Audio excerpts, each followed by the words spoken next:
Bonjour et bienvenue à l'Institut d'anthropologie clinique à Toulouse. L'équipe a pensé qu'il serait utile de partager avec vous là où nous en sommes de l'intervention en protection de l'enfant.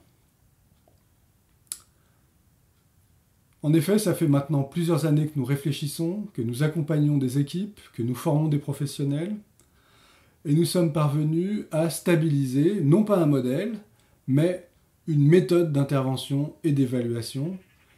Une méthode d'intervention et d'évaluation qui est intégrable au dispositif, quelles que soient les approches que ces dispositifs ont envisagées. De quoi s'agit-il ? La protection de l'enfance fait l'objet de nombreuses critiques. Des critiques parfois injustes, mais parfois justifiées, si l'on en croit les études sur le devenir des enfants lorsqu'ils deviennent adultes. Il faut avoir conscience que, depuis sa définition judiciaire en 1958, le dispositif est orienté par la notion de danger. La notion de danger, c'est la question de la maltraitance qui représente 20% des situations que nous rencontrons si l'on en croit les études internationales. 20% de situations de danger, c'est beaucoup, mais ça laisse 80% des situations que nous rencontrons dans une difficulté d'approche, puisque notre approche n'est pas convenablement orientée.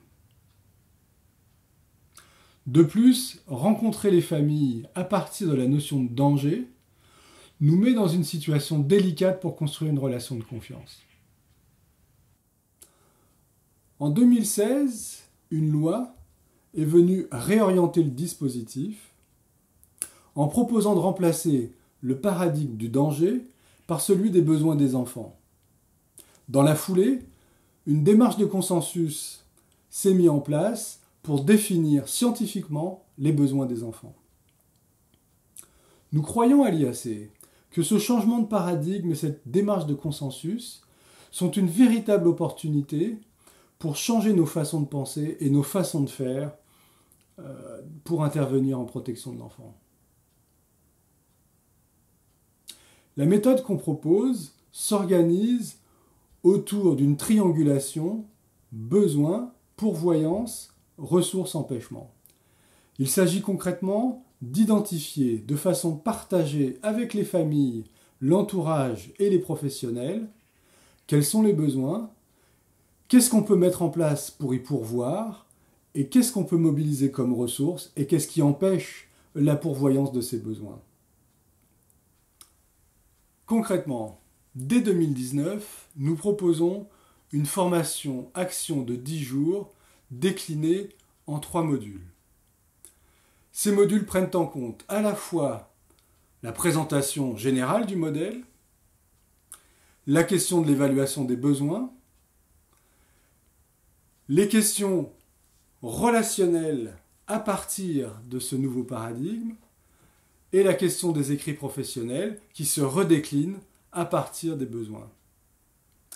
Il ne s'agit pas avec cette méthode de tout mettre par terre et de recommencer à zéro. Il s'agit, à partir de là où en sont les différents dispositifs, ce qu'ils ont déjà mis en place comme outils, la façon qu'ils ont de travailler, de s'approprier ce nouveau paradigme. Il n'est pas évident de changer de paradigme, surtout lorsque ça fait une 60aine d'années qu'il est ancré en nous. C'est pour ça que notre cahier des charges repose sur l'applicabilité et la simplicité des outils qu'on propose. Il s'agit véritablement de transformer notre façon de travailler pour se mettre dans la perspective des besoins de l'enfant. Cette méthode est participative, expérimentale, et elle ne pourra se faire qu'avec l'intelligence des professionnels qui, en mettant la méthode à l'épreuve, la feront avancer. Je vous remercie d'avoir écouté ce message et je me réjouis des perspectives de travail à venir.